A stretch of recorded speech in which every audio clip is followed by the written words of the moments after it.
Welcome to the Bringing the Human Back to Human Resources podcast, the podcast all about the delicate balance between people and business, and quite literally, reconnecting the two. My name is Tracy Rubin, and I've spent nearly my entire professional career in HR. Join me as I share stories, opinions, and words of advice with you each week. Hi, everyone. Welcome back to the podcast. Thanks for being here. I'm doing podcast only this week, no YouTube video in terms of me being in front of the camera because I just couldn't get my act together. It was one of those days and I was just like, you know what? This is who I am. I'm not going to force it. I'm just going to do a podcast only. And I think part of me is still trying to figure out the best cadence for recording, best place in my apartment to record everything. I'm struggling. I even think that there is a siren in the background right now. I'm struggling a little bit. So hopefully it's not bothering you too much to hear any background noise. I hope that there isn't any background noise at all.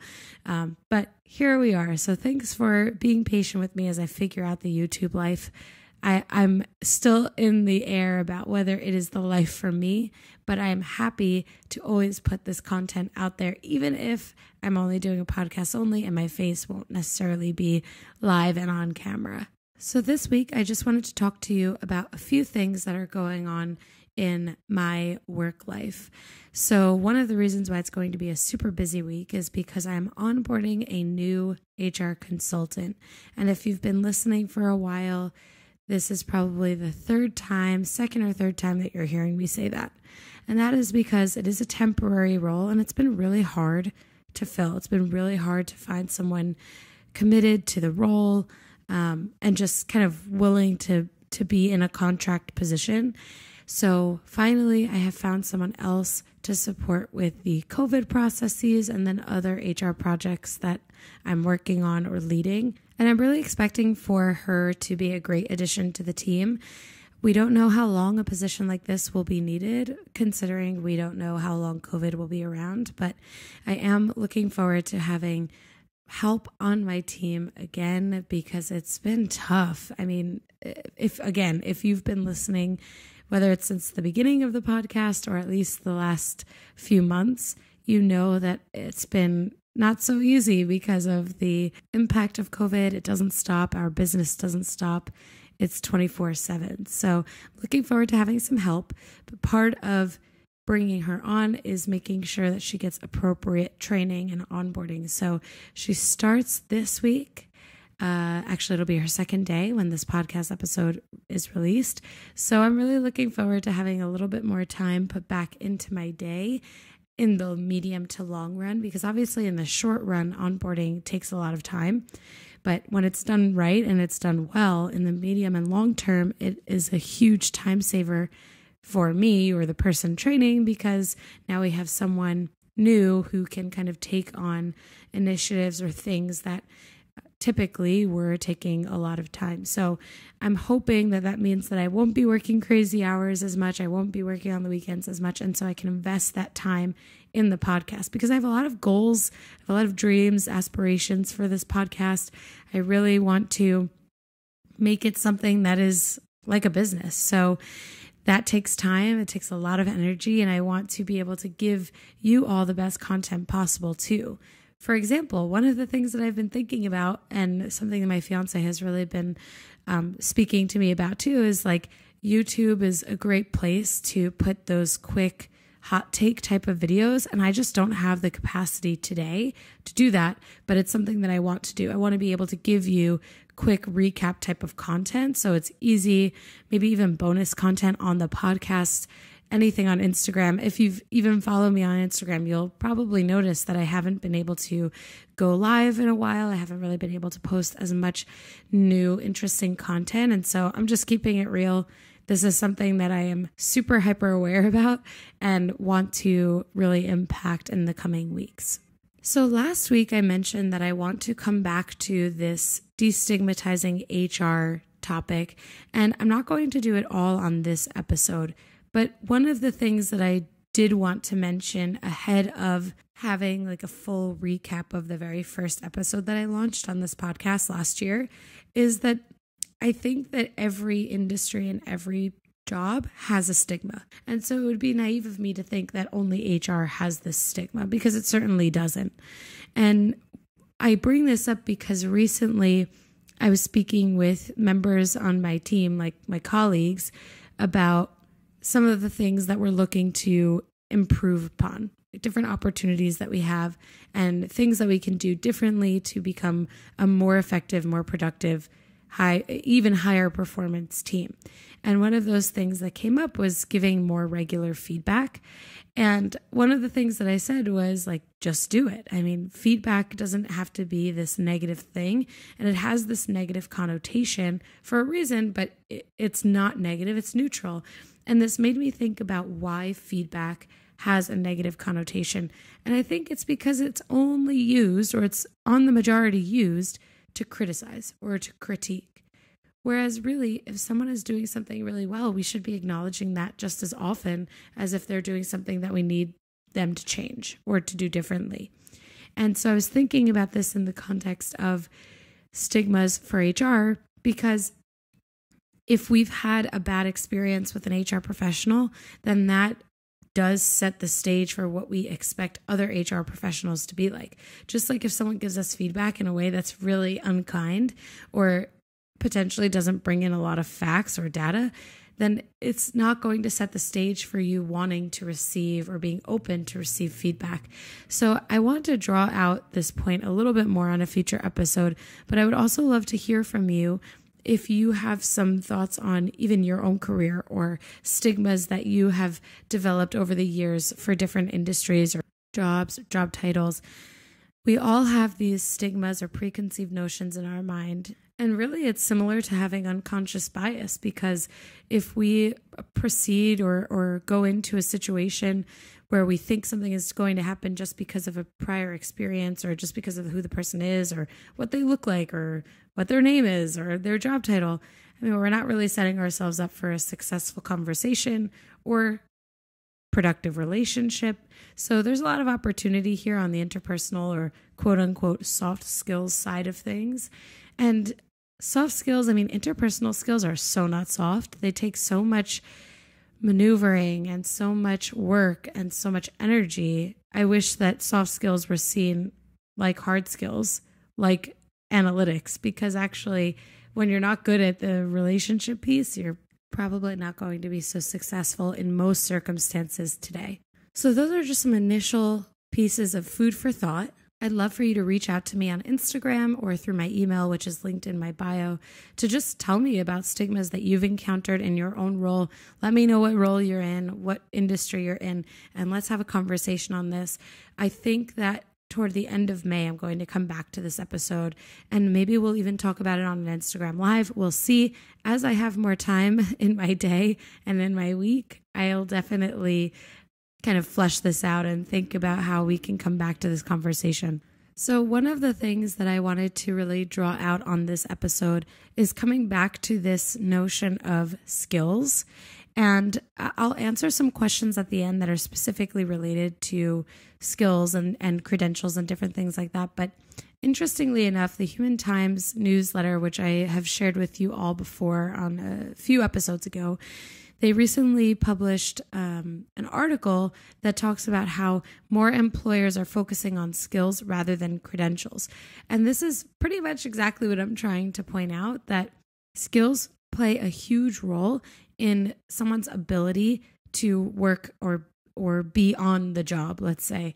And when I think about resumes that I've seen, when I think about my own experience as an HR professional, I find skills or skill experience with using certain skills to be so much more valuable than other potential credentials. So when I think about skills, some of the first ones that come to mind are the interpersonal skills, are relationship building skills, are skills or, systems maybe that have been leveraged before. So let's say you are an HR professional and you have experience with UKG, which is an HRIS system, UltiPro/Kronos, they've merged.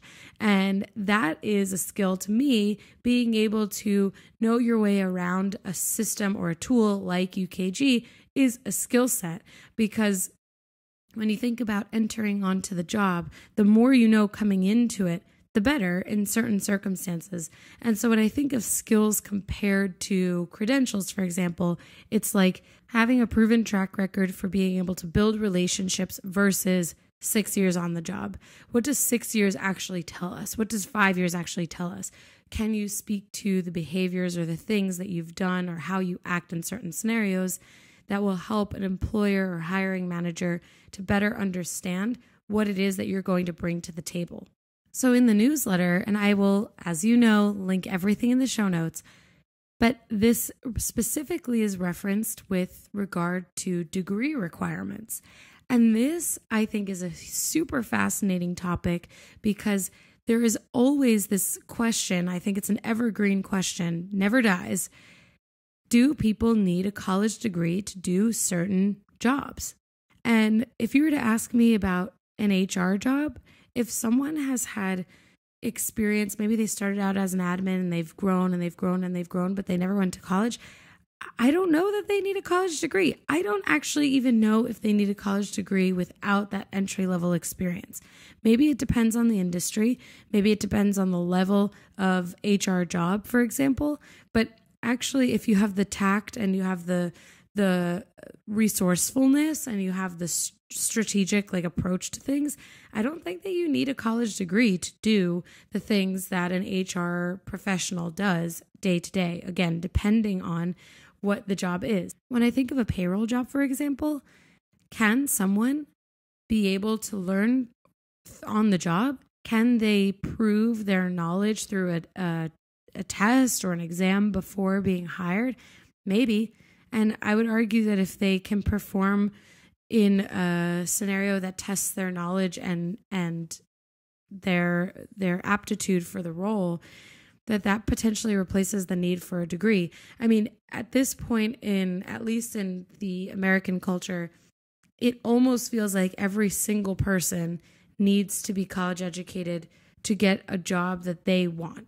Let's take trades out of it, because obviously you can go to trade school, you can get your GED. There's so many things that you can do outside of college if you know that you don't want to go into a certain profession as it stands today, because we also know that certain professions require college degrees. My job required a college degree, but I didn't think about it because I went to college because I knew that I was going to go to college. I didn't have, in my mind, a different option, although there are certainly other options.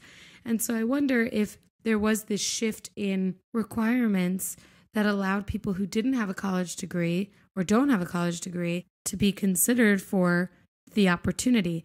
It begs the question of whether you actually need a college degree in order to place in what is considered like a corporate environment. Let's just generalize it in that way, because certainly there are jobs that you don't need college degrees for. Even in retail management, you don't necessarily need a college degree, especially if you grow from one position up the ranks. I saw in my Target experience a lot of people who never went to college who were highly successful managers in major Target stores. So I don't know. I don't know that I believe that everyone needs a college degree or that you even need a college degree to be a strong performer, because actually when I think about what I do and what I learned in college and grad school, yes, are there certainly things that I use from those educational experiences in my day-to-day? Absolutely. But did I need the college degree? Did I need a graduate degree? Not necessarily. Actually, if you go back to one of my previous episodes, I think it was, I don't know, probably in the teens. It was before I hit 20 episodes for sure. I talked about how I earned my master's degree, and someone asked me if it's necessary to have a master's, if it's necessary to have a certification in order to be an HR professional. And I was like, no, it's not. I went for my master's because I wanted to continue my education. I wanted to have more than a bachelor's degree. And so I went. Was it an expensive decision? Yes. Did it take a lot of time? Yes. But did I want to do it? Also, yes. That was a personal decision, but I certainly didn't go to grad school because I thought that it was going to push me further in my career. Now, there are certain areas or positions in HR that do require or are more easily attained through or after receiving certifications. But again, I think that resourcefulness and being able to learn without having a certification or a certain degree is totally possible. One of the things that actually came up over the weekend with my fiance and his family, our family, is that these days, people, it seems at least on my end, that people want the answer to be given to them instead of looking for the answer themselves. And I know that this is a sweeping generalization, super self-aware on this point, but it's true. And it's true because I have to constantly push back on individuals who are asking me for the answer that is right in front of them. Instead of going to their resources, looking at the things that are available to them, I'll get an email or I'll get a call saying, hey, I need X, Y, or Z. Can you help me with this? And actually, I'm the middleman. You don't need me for any of that. You can just use your resources and go for it.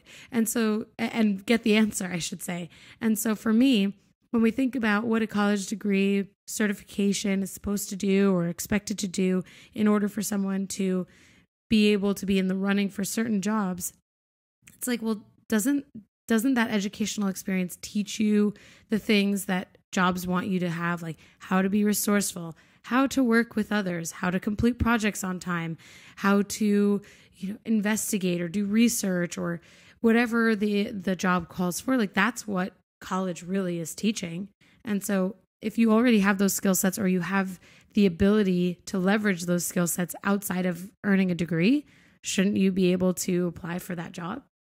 I would think so.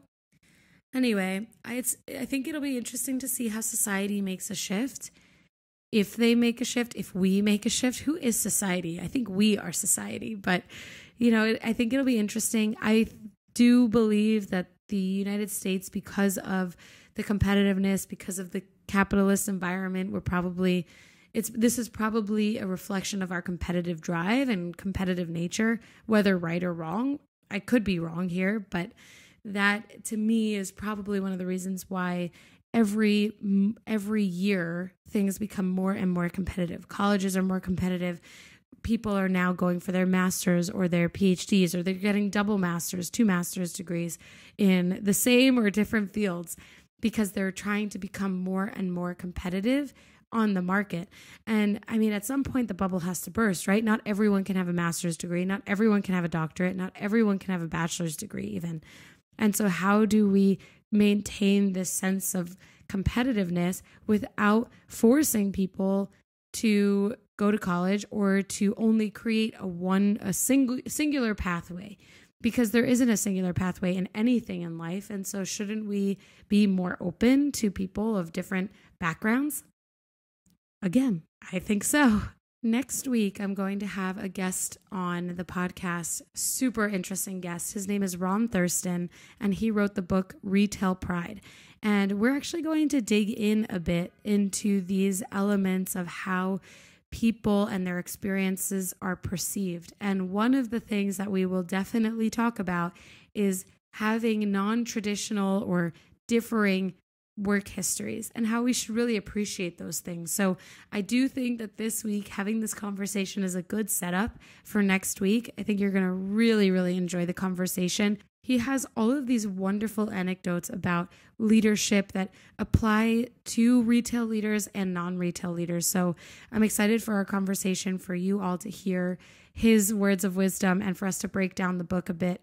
When he sent it to me after I had reached out, because he was on my friend Megan Hoole's podcast. Her podcast is called Pivot with Purpose. If you haven't subscribed or checked it out yet, you certainly should. I just loved all of the ways that he thought about leadership differently. And this is kind of what I'm trying to get at today, is that not everyone should or will come from the same background. And that's where the value is added, in my opinion. I switched from Target to a fashion retailer. I mean, those are 2 totally different types of retail. And it was not easy. I was met with a lot of questions around, how are you going to make the transition? It's different type of retail. But I have to tell you, it's not that different. We're leading people, we're leading teams, we're selling consumer goods. We're trying to be as high performing as humanly possible. We are constantly approaching this conversation of retaining top talent. I mean, it's literally the same. The only thing that's different is what we sell. And for me, this is the biggest thing that I try to put out there, is that just because you come from a different background or a different type of retailer or a different industry doesn't mean that you don't have the transferable skill set. So I've shared with you all in previous episodes that in other jobs that I've kind of applied for or expressed interest in throughout my career, and they've always been in different industries, and I've always been met with so much pushback on, well, how are you going to transition from retail into this industry? And to me, it's like, why are people looking at things so close-mindedly? Like, I have transferable skill sets. Someone has transferable skill sets. That is where the magic happens.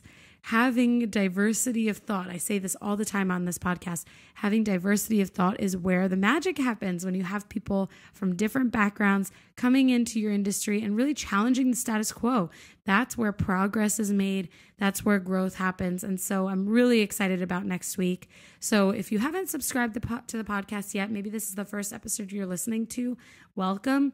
Definitely subscribe. Meet me back here next week when I'm speaking with Ron Thurston, and I will definitely make sure to give you the link next week on where you can purchase his book and read for yourself all of the things that I took away, all of the things that I really appreciated about leadership and how we could do things differently and appreciate people who bring different ideals and experiences to the table. So I said in the beginning of this episode that I was going to answer some questions that kind of come back to this topic of skills or skill sets. And recently I had a question from someone whose resume I was editing, because I do that on the side. I do a little bit of, I have a few side hustles here, people. And one of the questions she asked me was, what skill sets should I be portraying on my resume? Like, when it says skills, what do I put there? And I was like, literally any tool or system that you've used. You all know, again, if you've listened to the podcast, Microsoft Office is a given. If you don't know how to use Microsoft Word, you've got to get to your public library and take a tutorial or something, or watch YouTube. Generally speaking, most Americans are going to be advanced proficient in Microsoft Office. So listing every tool in Microsoft Office that you've used is redundant. But what specifically have you used? Have you used Adobe? Have you used UKG? Have you used Workday? Have you used Paycom? Have you used Legion? Like, all of these different tools and systems. And maybe those of you who are listening to this have absolutely no idea which companies I'm naming, and that's okay. If you're not in the HR space, then yeah, maybe Adobe makes sense to you. Or maybe you've used other things like expense generators or whatever those tools might look like. Maybe you've used Google Suite. Like, those things are the tools, skills, systems that you want to list. And really, the way that hiring works now is that there are a lot of keyword searches. So the more hot ticket words, like those programs that certain employers are specifically looking for experience with, the more you use those accurately to truly accurately depict what you've used, because you don't want to just write names just because you used it once. That doesn't necessarily mean that you have this skill set. You list those things, and hopefully the AI behind these applicant tracking systems, behind these companies that help recruiters find good matches for jobs, will mean that you are then selected through those keyword searches. So that was what I said to her. She also asked, well, gosh, how do I frame my resume in a way that's eye-catching? And I think I said this on a previous episode. In my opinion, you put the title of your job ahead of the company that you worked for. And I've seen a lot of people do it in many different ways. My preference, the way that I always recommend whenever I'm editing someone's resume, is that the job is the thing that catches the person's eye, because it's the job that is most relevant based on what the recruiter is looking for. And for example, when I was coming from Target, I didn't use the term executive team leader, which is what internally Target used to define an HR manager or HR generalist. I said HR manager / HR generalist, because someone outside of Target is not going to have any idea what an executive team leader of HR even is or means. And so thinking about your resume through the lens of your audience is the best advice that I can give you. If you're sending your resume to an industry or a hiring manager in a different industry and you're worried that they're not going to first read your transferable skill sets, you need to adjust your resume to appeal to the industry type or the person reading your resume. And I've said this before too, that your resume is not necessarily a recap on the past. It's a reflection on the go forward, on the future of what you want. And so when you think about how you recap your experience, you have to always put yourself in the shoes of the person reading your resume, the person that you expect to read your resume, and what you want them to take away from your resume. So that said, I hope that some of those tips help you, especially if you're in the market for a new job, if you're trying to edit your resume. And please feel free to reach out if you have any questions. I always try to save the last few minutes of every episode to answer questions that specifically are brought to me that I can hopefully answer for all of you, because I'm sure that when one person has a question, dozens of you also have the same question. So thank you again for joining me for another week of the podcast. Don't forget to rate, review, and subscribe if you're listening on a podcast channel. If you're listening on YouTube, give this video a thumbs up, hit the notification bell, and make sure you also subscribe to my channel. From there, I will see you next week. If you are notified, if you're subscribed, you will see next week's amazing episode with Ron Thurston, author of Retail Pride, an experienced retail leader. Next week, we're going to have an amazing conversation, and I look forward to seeing you there. Bye.